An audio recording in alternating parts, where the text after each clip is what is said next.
A very good morning to all of you.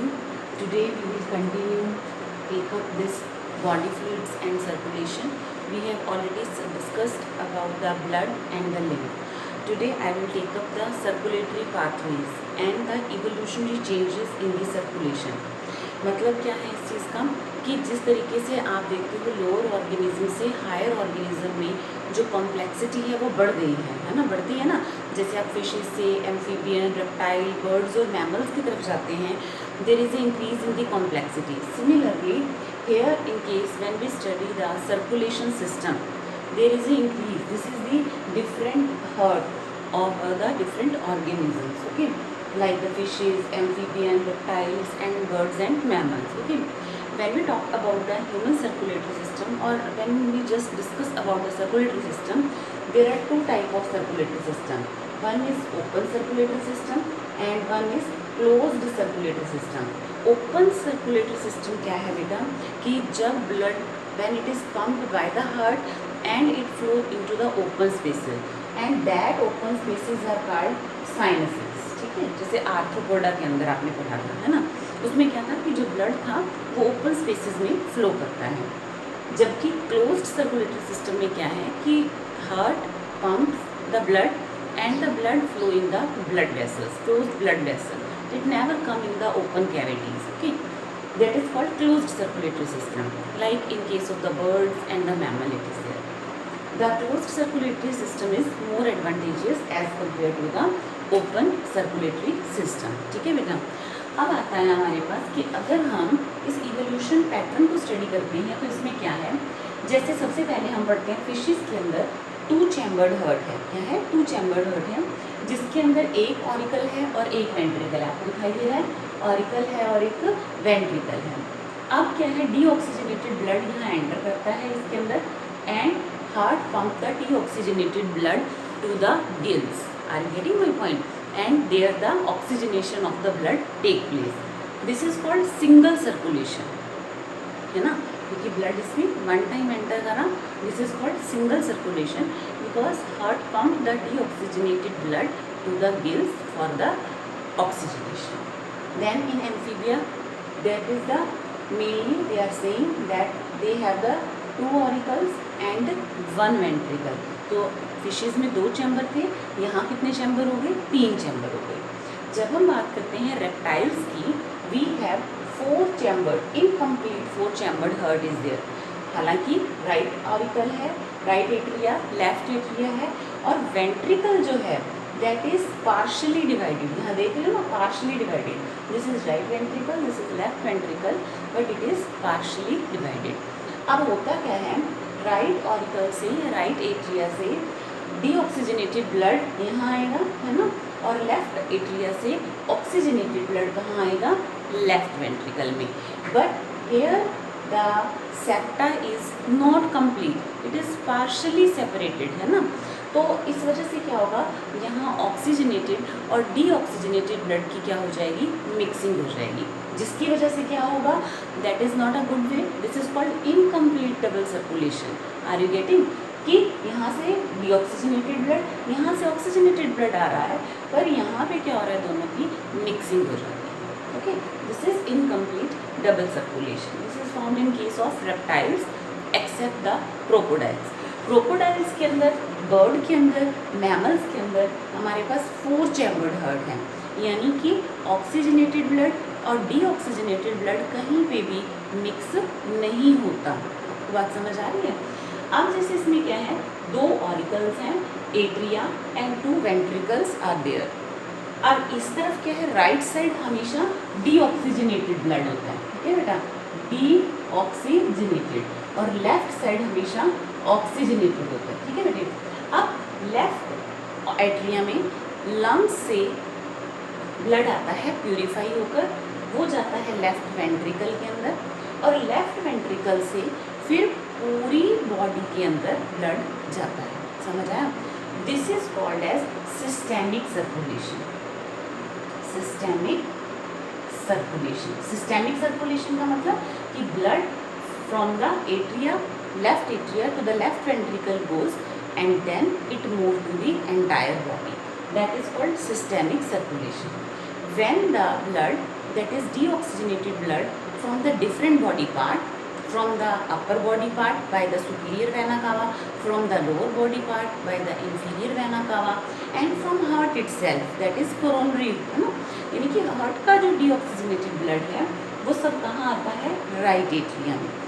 तो यहाँ क्या होगा, राइट एट्रिया से राइट वेंट्रिकल में जाएगा और वेंट्रिकल से ये ब्लड कहाँ जाएगा, by the this it enter into the, it will move into the lungs for the oxygenation, for the purification. ठीक है बेटा, that is called as a pulmonary circulation. It is called pulmonary circulation, क्योंकि यहाँ दो तरह का circulation हो रहा है ना, systemic circulation and pulmonary circulation, and this is the oxygenated and deoxygenated blood, they are completely separate from each other, they do not mix at all.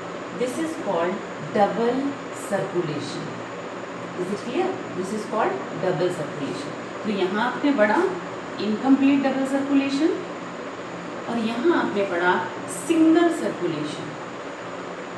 ठीक है बेटे, तो ये आपने इवोल्यूशन पैटर्न स्टडी करा when you move from the pisces to the birds and the mammals, even in crocodiles also there is a 2 chambered heart, 3 chambered heart, then there is at last 4 chambered heart is there. So this is the evolution pattern of the circulatory system, and these are the different structures of the heart and about their circulation. Now we will discuss in detail about the heart. Yes dear students, now we will take up the human circulatory system. I told you that it's a closed circulatory system. Closed means the blood flow in the blood vessels, it never comes in the open spaces. So the human circulatory system that consists of the two main parts, one is the blood vascular system and another is the lymphatic system. दोनों बातें हम कर चुके हैं। blood vascular system में है blood, heart and blood vessels are there.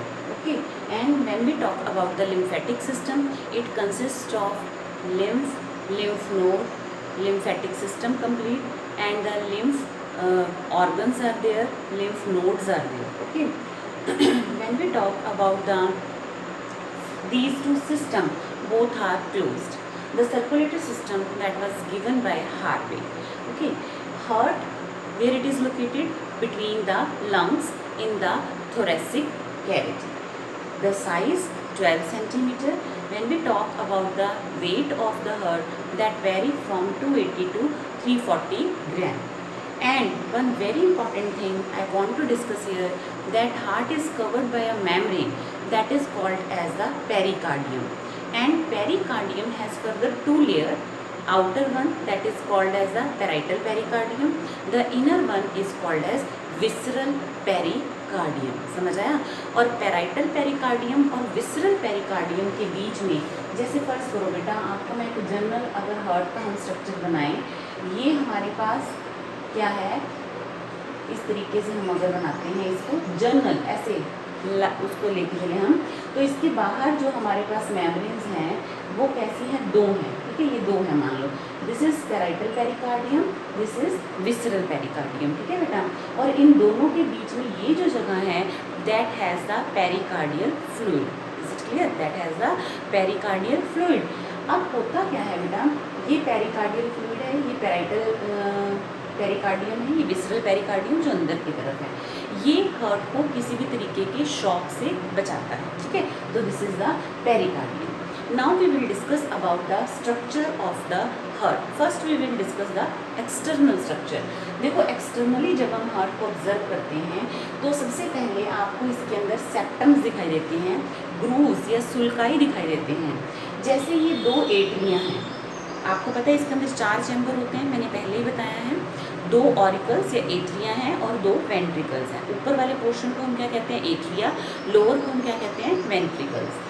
अब इसमें क्या है, इसे हम कहते हैं right auricle, left atria, right ventricle and left ventricle. Okay, अब यहाँ पे इस ऑरिकल और इस एट्रिया, इन दोनों एट्रिया के बीच में जो ये सेप्टम है, this is called inter atrial septum. समझ आ गया? इन 2 एट्रिया के बीच में, इंटर एट्रियल सेप्टम। फिर ये वेंट्रिकल्स दो हैं, इन दोनों के बीच में जो ये स्पेस है, ये कनेक्शन है, that is called inter ventricular septum. Inter atrial septum, inter ventricular septum. फिर एट्रिया और वेंट्रिकल के बीच में जो ये है connection, this is called atrio ventricular septum. तीनों क्लियर हो गया आपको? दोनों एट्रिया के बीच में inter atrial septum, inter ventricular septum, atrio ventricular septum. Clear? उसके बाद आता है एट्रिया। जब हम एक इस एट्रिया की बात करते हैं, right and left atria are present. आपको क्लियरली विजिबल है जो ये अपर पोर्शन है। अब राइट एट्रिया में क्या होता है बेटा, हमेशा याद रखना, डीऑक्सीजनेटेड ब्लड होता है। अब ये ब्लड इस एट्रिया के अंदर आया कहाँ से? हमारी पूरी बॉडी से। सुपीरियर वेना कावा जो deoxygenated blood upper body part से ला रही है, इंफीरियर वेना कावा जो लोअर बॉडी पार्ट से डीऑक्सीजनेटेड ब्लड ला के कहाँ डाल रही है? राइट एट्रिया में। नाउ व्हाट विल हैपन, यहाँ क्या आ गया? Deoxygenated blood. तो क्या क्या प्रेजेंट है? Superior vena cava, inferior vena cava, और क्या प्रेजेंट है? Coronary sinus. ये क्या करती है बेटा? हार्ट की itself from the heart it bring the deoxygenated blood. तो तीनों चीज़ें समझ आई आपको? यानी कि यहाँ तीन ब्लड वेसल्स जो है मेन आ रही हैं। One is superior vena cava जो ऊपर वाले ब्लड बॉडी पार्ट से ब्लड ला रही है, इंफीरियर वेना कावा जो कि नीचे वाले बॉडी पार्ट्स का डीऑक्सीजनेटेड ब्लड ला रही है, और एक हार्ट का, हार्ट इटसेल्फ का जो डीऑक्सीजनेटेड ब्लड है वो लेकर आ रही है कोरोनरी साइनस। लेफ्ट ऑरिकल के अंदर क्या है? Left atria that receive the pulmonary vein. वो पल्मोनरी वेन्स क्या हैं? That bring the oxygenated blood into the left atria. तो हमेशा याद रखना है बेटा आपने कि ये जो पल्मोनरी वेन्स आपको दिखाई दे रही हैं, they bring blood to the left atria. समझ आया? अब ये लेफ्ट एट्रिया में ऑक्सीजनेटेड ब्लड है। यही बात मैं आपको याद कराना चाहती हूँ कि ये एट्रियाज हैं। राइट एट्रिया के अंदर डीऑक्सीजनेटेड ब्लड है। कहाँ से आया? Superior vena cava, inferior vena cava, coronary sinus. Left atria के अंदर ऑक्सीजनेटेड ब्लड है। कौन लेकर आया? Pulmonary veins from the lungs they brought oxygenated blood, and from left atria it will move into the left ventricle by the contraction of the atria, then it will move into the left ventricle। और जब left ventricle contract करेगा तो ये oxygenated blood कहाँ जाएगा बेटा? ऊपर aorta में जाएगा, और एरोटा से फिर पूरी बॉडी में डिस्ट्रीब्यूट होगा। ठीक है बेटा? अब आता है जो लेफ्ट एट्रिया है that is less in volume. ये बात आपने याद रखनी है। Left atria is less in volume but has thicker wall as compare to right atria, and it is less in volume. ठीक है? और जब हम वेंट्रिकल्स की बात कर रहे हैं, लेफ्ट वेंट्रिकल की वॉल जो है थिक है, और ये नैरो और लॉन्ग है। लंबा है और नैरो, नैरो है, लॉन्ग है। और लेफ्ट वेंट्रिकल की वॉल भी क्या है? थिक है। इस बात का भी एक रीज़न है बेटा, क्योंकि लेफ्ट वेंट्रिकल से जब ब्लड पंप होता है कहाँ जाएगा? एरोटा में, और एरोटा में पूरा जो यहाँ से ये गया बेटा एरोटा, एरोटा से ये ब्लड जो है कहाँ जाएगा? पूरी बॉडी में पंप होना है, तो बहुत ज़्यादा प्रेशर लगने वाला है। इसीलिए लेफ्ट वेंट्रिकल की जो वॉल है वो थिक है as compare to right ventricle. Clear? छोटी छोटी बातें हैं पर बड़ी इंपॉर्टेंट है। और देखो इसके अंदर क्या है? ये superior vena cava, inferior vena cava, coronary sinus that bring the deoxygenated blood into right atrium, and this oxygenated blood by the pulmonary veins, they bring the oxygenated blood into left atrium, and then it move into the left ventricles। okay? फिर आती है जब यहाँ से, यहाँ right ventricle से जो arise करती है that is called pulmonary trunk. यहाँ से जो ब्लड लंग्स के पास लेके जाएगी this is called pulmonary trunk. यहाँ देखो आप, दिस इज पल्मोनरी ट्रंक। ये कहाँ से अराइज कर रही है बेटा? राइट वेंट्रिकल से, और फिर आगे जाके ये डिवाइड हो जाएगी किसके अंदर?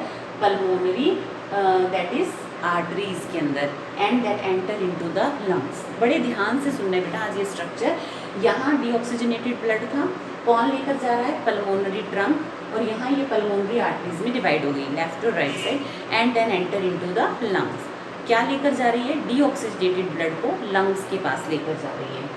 फिर लेफ्ट वेंट्रिकल से अराइज करता है aorta, this is aorta, that will take the oxygenated blood to the all body parts. अब देखो, क्योंकि इसके अंदर ऑक्सीजनेटेड ब्लड था तो इसके फर्दर 3 पार्ट हैं।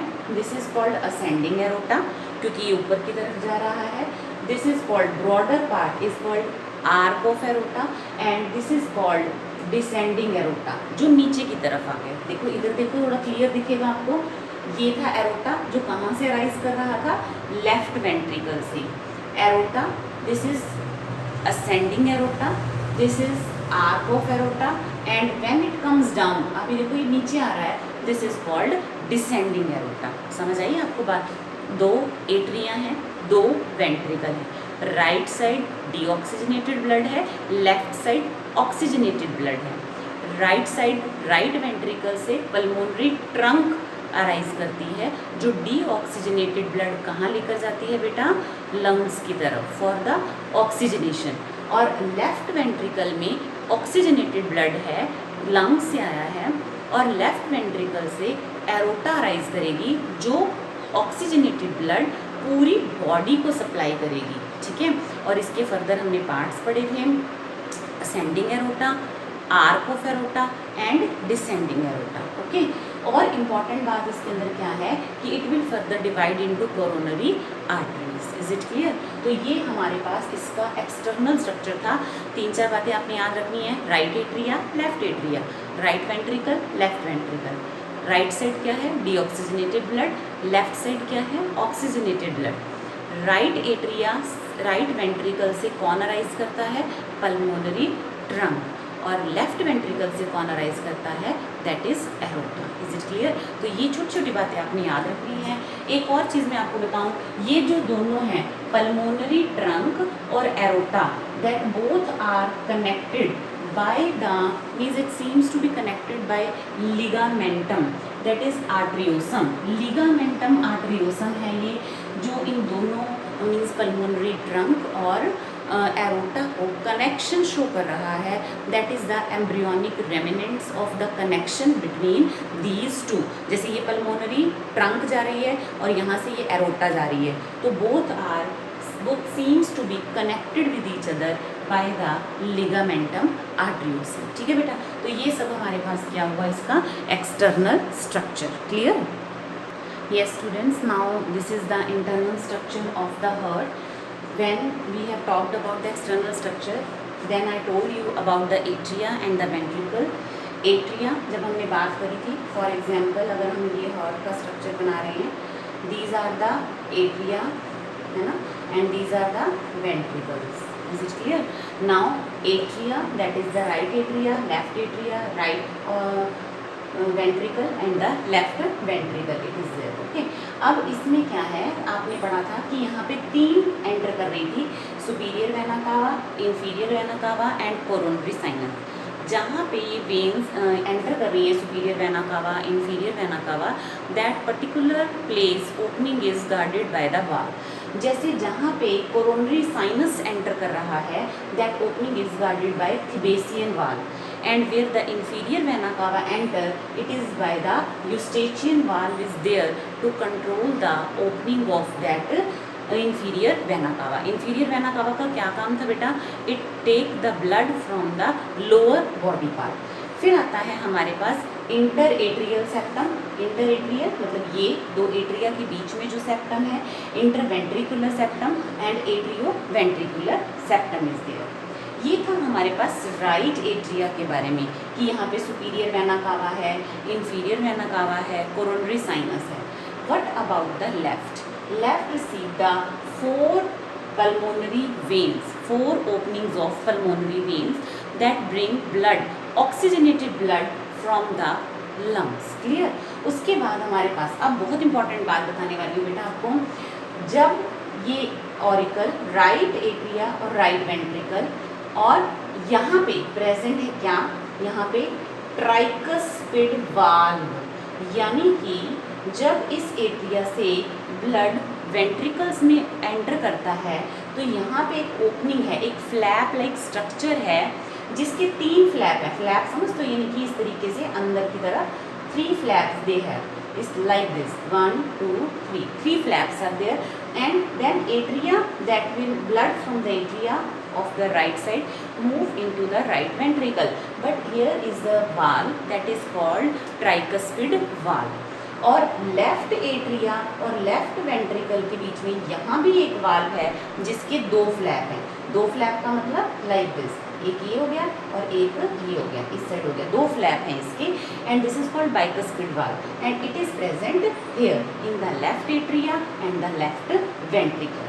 फिर आपको इंपॉर्टेंट फीचर बताएंगे हम वेंट्रिकल्स का। वेंट्रिकल्स पे यहाँ बहुत लंबे लंबे कॉर्ड लाइक स्ट्रक्चर्स प्रेजेंट है बेटा, क्योंकि जो कॉन्ट्रैक्शन, जैसे वेंट्रिकल्स जब कॉन्ट्रैक्ट हुए तो ये वाल्व खुल भी सकता है। Are you getting? ये बाइकस्पिड ट्राइकस्पिड वाल्व खुल भी सकते हैं तो बैक फ्लो हो जाएगा ब्लड का, पर ऐसा ना हो उसको अपनी पोजीशन में ही सेट रखने के लिए यहाँ पे कॉर्डी टेंडनी स्पेशल फाइबर्स कॉर्ड जो उसको खींचे रखने का काम करती है और back flow of blood avoid करती है ड्यूरिंग द कॉन्ट्रैक्शन, कि जब वेंट्रिकल्स कॉन्ट्रैक्ट करें तो ब्लड कहीं बैक फ्लो ना हो जाए। ठीक है बेटा। उसके बाद नेक्स्ट इंपॉर्टेंट बात आती है आपके पास कि वॉल जो वेंट्रिकल्स की हैं that are the thickest. Ventricle की वॉल थिक होती है एज कम्पेयर टू एट्रिया, और हार्ट का सबसे थिकेस्ट पोर्शन कौन सा है? That is the left ventricle. क्यों है ये भी मैंने आपको बताया था, क्योंकि लेफ्ट वेंट्रिकल से जो ऑक्सीजनेटेड ब्लड है एरोटा में जाता है और एरोटा से फिर पूरी बॉडी में डिस्ट्रीब्यूट होना है। So to bear that pressure, that wall of the ventricle are the thickest most. Okay? फिर आता है, अब मैंने आपको क्या बताया था कि राइट वेंट्रिकल से अराइज करती है पल्मोनरी ट्रंक और लेफ्ट वेंट्रिकल से अराइज करती है एरोटा। तो पल्मोनरी ट्रंक मान लो यहाँ से ये अराइज की तो यहाँ पे भी एक वाल्व प्रेजेंट है, this is called semi lunar valve. और इसी तरीके से लेफ्ट वेंट्रिकल से जो यहाँ से ये एरोटा राइज की है यहाँ पे भी एक वाल्व प्रेजेंट है, this is called semi lunar valve. तो पल्मोनरी ट्रंक और एरोटा के बेस पे सेमी ल्यूनर वाल्व प्रेजेंट है। तो आपने कौन कौन से वाल्व पढ़े हैं? बाइकस्पिड वाल्व जो कि लेफ्ट साइड प्रेजेंट था, ट्राइकस्पिड वाल्व जो कि राइट साइड पे प्रेजेंट था, सेमी ल्यूनर वाल्व जो कि इनके बेस पे प्रेजेंट था। किसके बेस पे? This pulmonary trunk and at the base of aorta. तो 4 वाल्व आपने याद रखने हैं, और ये बाकी यूस्टेचियन वाल्व, थिबेसियन वाल्व जो एंटर कर रहे हैं superior vena cava, inferior vena cava या कोरोनरी साइनस, उनकी ओपनिंग को ये गार्ड करते हैं। जब हम हिस्टोलॉजिकली बात करते हैं तो हार्ट में विसरल पेरिकार्डियम है जो बाहर है, थिक मायोकार्डियम है जो मिडिल वाली है, कार्डिक मसल्स हैं जिसमें, तो लास्ट पार्ट है that is the endothelium, the inner most endothelium is present. अब मैं आपको यहाँ एक और चीज़ बताना चाहूँगी। हमने ये कहा कि एट्रिया है, वेंट्रिकल्स हैं, सेमी ल्यूनर वाल्व्स प्रेजेंट हैं। ठीक है बेटा। अब मैं इसी हार्ट को दोबारा से एक बार ड्रॉ करती हूँ ताकि आपको समझ आ सके। ये क्या है बेटा? Atria, right atria, left atria. यहाँ ये क्या है? ये क्या है बेटा जी? ये है वेंट्रिकल्स। तो ये हो गया राइट वेंट्रिकल, ये हो गया लेफ्ट वेंट्रिकल। यहाँ क्या प्रेजेंट था? ट्राइकस्पिड। यहाँ क्या प्रेजेंट था? बाइकस्पिड। ट्रंक और एरोटा के बेस पे क्या प्रेजेंट था? Semi lunar valve. अब इम्पॉर्टेंट बात क्या है कि यहाँ पड़ा हुआ है SA node, very important. SA node क्या है? That is sino auricular node, sino atrial node. क्या है मतलब इसका? कि इट्स अ पैच और mass of the lymphatic tissue that is responsible, this SA node is responsible for creating a wave of contraction, means it causes the excitation that passes, this wave of contraction that passes to the atrioventricular node, AV node। SA node कहाँ है? ये upper portion में है, right atria के, cyano atrial node. Okay. और AV node कहाँ है? At the lower part of the right atria. तो ये वेव ऑफ कंट्रैक्शन यहाँ जाएगा and here is the mass of another tissue which is present here, This is called bundle of His.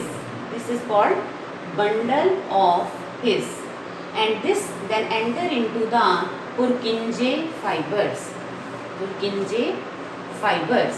ये बहुत important है बेटा, बहुत ध्यान से सुनना है आपने कि एसए नोड क्या है और एवी नोड क्या है, ठीक है। तो ये हमारे पास क्या है, एट्रियोवेंट्रिकुलर नोड है, देन बंडल ऑफ हिस है, स्पेशलाइज्ड फाइबर्स आर देयर, जो बंडल ऑफ हिस है। अब होता क्या है, आपको यहाँ पे इसके बताने का रीज़न क्या है, जब एसए नोड से वेव ऑफ कॉन्ट्रैक्शन स्टार्ट होती है, पहुँचती कहाँ है, एवी नोड पे, एवी नोड से मैसेज जाता है बंडल ऑफ हिस के पास, और बंडल ऑफ हिस से पुरकिंजे फाइबर के पास मैसेज जाता है। तो जो वेव ऑफ कॉन्ट्रैक्शन है वो एसए नोड से एवी नोड के पास गई, फिर बंडल ऑफ हिस के पास गई, और फिर पुरकिंजे फाइबर के पास गई। तो simultaneous contraction of atria and ventricle and whole heart take place. जब एट्रिया कॉन्ट्रैक्ट करेंगे, there is the blood movement from the atria to the ventricle. When ventricles contract, the blood go into the trunk and the aorta. Clear? ये बात तो समझ आ रही है आपको? तो ये जो contraction है, that is called as the systole. Very important feature. Systole. और फिर heart get relaxed, that is called diastole.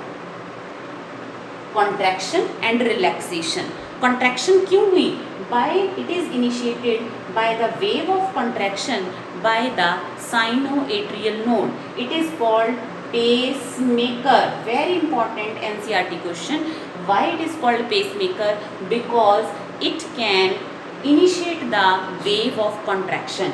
Then it send message to the AV node, that is called as pace setter. Very important. इसको हम क्या कहते हैं, pace shutter. इसे क्या कहेंगे, पेस मेकर। इसे क्या कहेंगे, पेस सेटर। अब पेस सेटर क्या है, जो पेस सेट कर रहा है और आगे भी ये मैसेज कन्वे कर रहा है कॉन्ट्रैक्शन का। तो ऑरिकल्स कॉन्ट्रैक्ट होंगे, वेंट्रिकल्स कॉन्ट्रैक्ट होंगे, हार्ट कॉन्ट्रैक्ट होगा। और कॉन्ट्रैक्शन को हम कहते हैं सिस्टोल, रिलैक्सेशन को हम कहते हैं डायस्टोल। जब रिलैक्स होगा, then the blood from the pulmonary veins enter into the left atria itself and this valve will open. पर जब वेंट्रिकल्स कॉन्ट्रैक्ट करते हैं तो वाल्व ओपन ना हो जाए बाइकस्पिड और tricuspid, that it is prevented by the chordae tendineae. Is it clear? फिर ब्लड कहाँ जाता है, पल्मोनरी ट्रंक और एरोटा के अंदर। Is it clear? तो ये कॉन्ट्रैक्शन और relaxation, that is called systole and diastole, that form a heart beat. तो next thing that we will study, that is the heart beat, that alternating contraction and relaxation of the heart, that forms a heartbeat. Is it clear? So this is all about today's lecture. इससे पहले कि हम heart की पूरी working study करें, आपको heart के structure के बारे में क्लियर होना बहुत ज़रूरी है।